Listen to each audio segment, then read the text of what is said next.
সবাই করেছে, আমরা তো কাগজপত্র দেখাচ্ছি, দেখো আমরা এই জায়গার লোক, আমার বাড়ি এইখানে, তা হবে না। কয়েকে চেয়ারম্যান আনতে কিছু কথাবার্তা কব, ছেড়ে দেবো এইভাবে বললো। তারপরে দেখলাম এই সাররা গেছে। ছেড়ে দেওয়ার পরে আমরা এইখানে কোনো বর্ডার দিয়ে আমাদের ছেড়েছিল, ছাড়ার পরে বললো যে তোমরা সোজা চলে যাও, বাংলাদেশে তোমরা চলে যেতে পারো। বিএসএফ এই কথা বলার পরে আমরা সোজা হেঁটে চলে আসলাম। আসার পরে আমরা দিঘিরহাট বাজার পর্যন্ত চলে গেছি, আমরা সারা রাত হেঁটে। আমাদের সব ফ্যামিলি বাচ্চা কাচ্চা আছে, আমরা সবাই একসঙ্গে ছিলাম, 17 জন লোক ছিলাম। আমরা সবাই দিঘিরহাট চলে গেছি। ওখান থেকে আমরা সকালবেলা নাস্তাও করিনি, বাড়িতে ফোন করে নাম্বার মুখস্থ ছিল, আমরা বিকাশে কিছু টাকা আনি, টাকাটা তুলে বাড়ি যাব।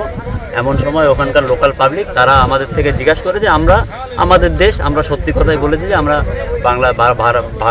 ভারতে ছিলাম, আমরা বাংলাদেশের লোক, আমাদের অমুক জেলায় বাড়ি, আমরা আমাদের এইভাবে এসেছি, আমরা এখন বাড়ি যেতে চাই।